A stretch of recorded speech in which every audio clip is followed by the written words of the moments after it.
Fala pessoal, eu sou o João, nutricionista, e hoje a gente vai conversar um pouquinho sobre mitos em nutrição esportiva. Então vamos lá, vamos começar. O primeiro assunto que a gente queria discutir é: carboidrato engorda?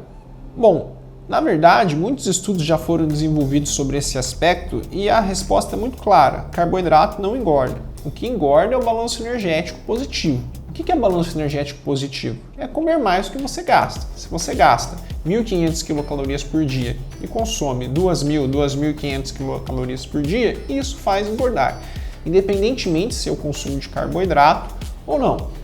Muitos estudos já mostraram que quando acontece a restrição calórica, tirando carboidrato ou não, o emagrecimento ocorre.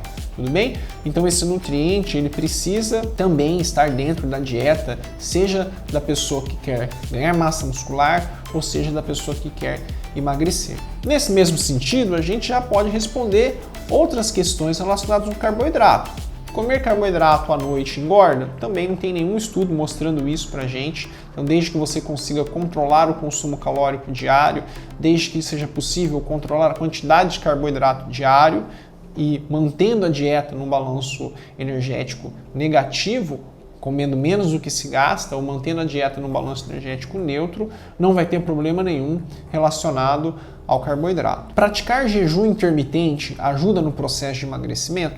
Jejum intermitente é alguma estratégia que certas pessoas fazem que significa reduzir o período de consumo. Muitas pessoas ficam, por exemplo, 14 horas em jejum e têm a possibilidade de fazer as suas refeições somente em 10 horas.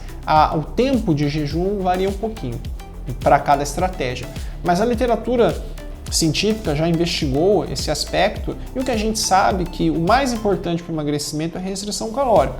O tempo em si não influencia muito. Então, estudos que observam a dieta convencional de perda de peso promovendo restrição calórica comparado com uma dieta que faz jejum intermitente, quando esses dois grupos consomem a mesma quantidade de caloria, a perda de peso é igual, o que sugere para a gente que fazer jejum intermitente não é melhor para promover o emagrecimento. Outro aspecto que a gente poderia discutir ainda sobre isso é: praticar exercício físico em jejum ajuda no processo de emagrecimento? Muitas pessoas acreditam que sim.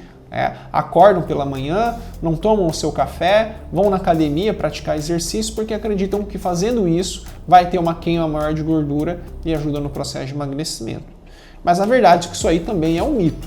Muitos trabalhos já foram desenvolvidos nesse aspecto e a gente sabe que o emagrecimento ocorre da mesma forma praticando exercício em jejum ou não. O que a gente tem que tomar um pouco de cuidado é que, muito embora a prática de realizar o exercício em jejum aumente o gasto de gordura, aumente a queima de gordura durante o exercício, parece que existe uma certa compensação ao longo do dia. Por isso que no final das contas, fazer essa estratégia acaba não sendo melhor no processo de emagrecimento. Isso não significa também que você precisa consumir alguma coisa antes de praticar o exercício pela manhã.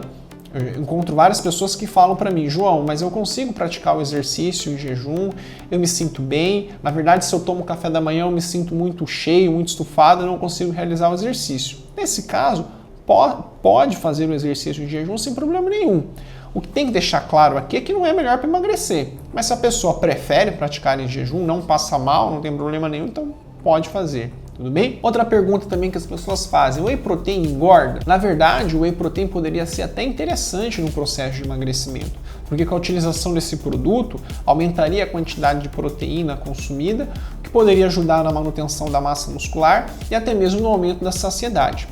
Obviamente que a gente tem que ter em mente que a utilização desse produto no processo de emagrecimento deve ser prescrita por um profissional adequado. E por último, que eu queria falar para vocês ainda nessa questão de mitos em nutrição esportiva é a utilização de termogênico para emagrecer. Será que vale a pena utilizar esse tipo de produto? Termogênico classicamente é um produto que aumenta o nosso gasto calórico. E o pressuposto dele seria esse: aumentando o gasto calórico, ajudaria a promover o balanço energético negativo e ajudaria a emagrecer.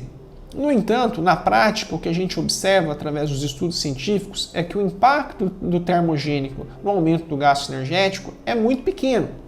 Não aumenta mais do que 5% o metabolismo. Isso significa, por exemplo, que para o indivíduo que tem um gasto calórico de 1.800 quilocalorias, ele não vai ter nem 90 quilocalorias de aumento de gasto relacionado ao suplemento termogênico. Isso, na prática, promove um impacto muito pequeno no emagrecimento. Por isso que o custo e benefício da utilização desse suplemento acaba não sendo muito interessante.